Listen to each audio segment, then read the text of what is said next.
There are a few movie franchises that just about every actor, no matter how prestigious and celebrated they might be, may want to appear in. Star Wars is definitely one of them. But it's also possible to say that many actors are simply too famous or recognizable to play a major role in Star Wars, because their sheer presence will ultimately just create a significant distraction from whatever else is happening in the movie. And so, filmmakers have playfully skirted around this by having even some of the biggest A-list stars on the planet show up in Star Wars while hidden in plain sight, ensuring they couldn't be seen. I'm Ewan, this is What Culture Star Wars, and here are 10 actors who made sure they weren't seen in Star Wars.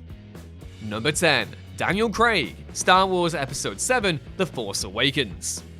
In recent years in particular, Star Wars has had a habit of placing A-list actors underneath Stormtrooper helmets in order to grant them sneaky cameo appearances. After all, it's an easy way to let a beloved actor appear in the movie without distracting the audience through their sheer presence alone, so why the hell not? And that's absolutely what happened with Daniel Craig in The Force Awakens. He appears briefly later in the movie as a stormtrooper who was Jedi mind-tricked by Rey into releasing her restraints and dropping his weapon. But while Craig's face categorically cannot be seen, he does indeed have a few speaking lines as he calls Rey scavenger scum before vocally complying with her commands. Even so, the vocal distortion of the helmet makes it tough to make out Craig's voice unless you really know what he sounds like, ensuring this passed almost everyone by on a first sit at least.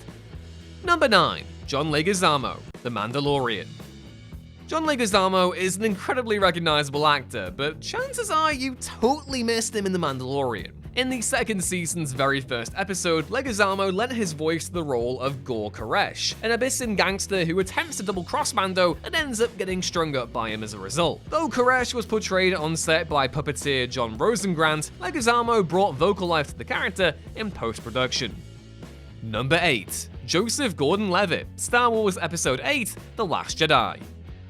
The moment that Rian Johnson was announced to be directing The Last Jedi, it was basically inevitable that his good friend Joseph Gordon-Levitt would be making an appearance in the movie. After all, Gordon-Levitt had either starred or cameoed in each of Johnson's films up to that point, enough that he'd soonly become a good-luck charm for the director. But Gordon-Levitt's part in The Last Jedi is one you'll be hard-pressed to spot without knowing about beforehand, given that it's both a voice-only role and one that sounds nothing like his natural accent at that. The actor voices a disgruntled alien named Slow and Low on Cantabite, played on set by D. Tails, who can be overheard complaining about Finn and Rose parking their shuttle on the nearby beach and ignoring his request to move it. Number 7. Zach Braff, Obi-Wan Kenobi. Zach Braff probably isn't among the first actors you'd ever expect to see in Star Wars, which, combined with this extremely against-type voiceover performance, ensured you had near zero chance of spotting him in the Obi-Wan Kenobi series on Disney+. Braff provided the voice for Freck, a Conluran transport driver who crosses paths with Kenobi and young Leia on the planet of Mapuzo. And as much as Braff's natural voice is buried deep into the brains of anyone who spent nearly a decade watching Scrubs, he's affecting a much deeper, more alien twang here, which makes him totally unrecognizable in every which way. As for how Braff of all people landed in the world of Star Wars, well, he won the part due to his friendship with director Deborah Chow, who directed him in the 2010 film The High Cost of Living. And rather than simply contribute voiceover from a sound booth, Braff was actually on set while Freck's scene was shot, working with Chow and Freck's costume performer, John Rosengrant again, to ensure the mouth movements matched up with Braff's mode of speech. Number 6. Tom Hardy, The Last Jedi. Tom Hardy made doubly sure he wouldn't be seen in The Last Jedi, even if one of the reasons why was totally unintentional on his part. Just as Daniel Craig snagged a Stormtrooper cameo for The Force Awakens, Hardy scored one for the sequel too, playing a Stormtrooper who encounters Finn in an elevator aboard Snoke's flagship, the Supremacy. Hardy's Stormtrooper is even made out to be an old pal of Finn's, and apparently, not knowing he's defected to the Resistance, congratulates him on his promotion, given that he's disguised in the duds of a First Order officer. If you're puzzled that you don't remember the scene, well, that's because Rian Johnson ultimately cut it out of the theatrical version, and it could only be viewed as a deleted scene on The Last Jedi's home video release. All the same, even if Hardy's scene did end up making the cut, he's rocking such a ridiculously exaggerated, cartoonish Southern American accent that few would figure out it was him regardless. Number 5. Bill Hader and Ben Schwartz, The Force Awakens. Comedian actors Bill Hader and Ben Schwartz received rather unorthodox credits on The Force Awakens, not for voicing alien creatures, but acting as vocal consultants for droid BB-8. The pair were called in by J.J. Abrams to provide all that for BB-8, which were then digitally manipulated to sound more droid-like and less, well, human, literally guaranteeing the pair couldn't be recognized. Hader recently downplayed his work on the film though, calling Abrams sweet for giving him a credit even though none of his original voiceover work was used in the film, only his vocalizations into a digital talk box. Number 4. Kevin Smith, The Force Awakens and The Rise of Skywalker. There aren't many bigger Star Wars fans on the planet than the nerd supreme himself, Kevin Smith, who managed to get invited to the set of The Force Awakens and The Rise of Skywalker through his friendship with J.J. Abrams. More to the point, Smith ended up having minor roles in both films, forever cementing himself within the very mythology he loves so much. In The Force Awakens, Smith provided a voiceover-only role, voicing a stormtrooper who reacts to incoming resistance fighters by saying, "We have incoming at 28.6, move!" But for The Rise of Skywalker, Smith got to actually play a part on screen, and physically appeared in the final movie, albeit under a thick disguise. Smith portrayed a bundled-up resident of Kijimi when Poe skulks around its streets, getting screen time of around just a second.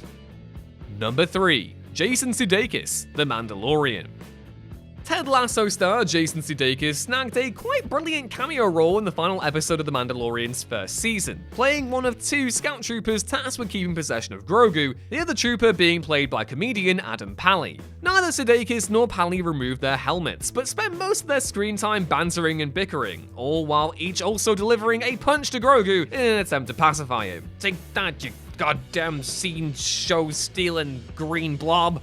That chit-chat during the sequence is hysterical, and adds a welcome dose of personality to an otherwise anonymous class of characters, while Sudeikis' voice is concealed just enough by the helmet's microphone that it's incredibly difficult, if not impossible, to figure out that it's actually him. Hilariously, Sudeikis shot the scene so far in advance of it being aired that he totally forgot that he punched Grogu, and was caught totally off guard when he went viral on Twitter the same day the episode was released. Number 2. Simon Pegg, The Force Awakens. While every other actor on this list who played an alien creature didn't also perform the part on set, Simon Pegg both voiced and portrayed Jakku junk dealer Unkar Plutt in The Force Awakens, but you'd never know it. For starters, Pegg wore a large costume complete with a mask covering his face, and because the mask wasn't articulated enough, it was also digitally enhanced in post-production, further erasing any facial features which might make Pegg recognizable. And as for the voice, well, it's totally unrecognizable from Pegg's usual speaking voice, enough to suggest that it was maybe digitally deepened in post-production. As memorable as Plutt's line of "1/4 portion" to Rey actually is, there are no tells whatsoever that we're actually looking at Simon Pegg sweating his ass off in a giant suit in the Abu Dhabi desert. Oh, and another fun fact by the way, Pegg also filmed a scene where Chewbacca rips off one of Plutt's arms, but it was sadly cut from the final release. It was, however, mercifully included on the home video release, and it is glorious. And number 1, Karl Urban, Star Wars Episode 9, The Rise of Skywalker. And finally, we have one of the coolest actors working today, the boy star Karl Urban, who managed to leverage his longtime friendship with J.J. Abrams from working together on Star Trek to wrangle a part on Star Wars. According to Urban, Abrams invited him onto the set while shooting The Rise of Skywalker and dressed him up as a stormtrooper, which in the modest understatement of the century, he called a quote, really fun day on set. Specifically, Urban played one of 2 stormtroopers who turns to watch the Knights of Ren as they march through a hallway, and if you listen closely, he can even be heard saying, "Knights of Ren." All the same, it's nowhere near enough for anyone to pick Urban out in the scene, which was obviously the intention all along. And like that, Urban joined the small class of actors who've appeared in both Star Trek and Star Wars. Evidently, J.J. Abrams is a cool friend to have, especially if you're Dominic Monaghan, in which case, you'll be in everything. And those were 10 actors who made sure they weren't seen in Star Wars. What have your favorite cameos in the galaxy far, far away been? Shout them out down in the comments below, as I know there were a bunch that didn't make the cut here. Once you've done that, please be sure to drop the video a like if you enjoyed it, and subscribe to What Culture Star Wars 2 so you don't miss another upload. Either way, thank you all for watching. I've been OBI-WAN KENOBI, and until next time, may the Force be with you. Bye!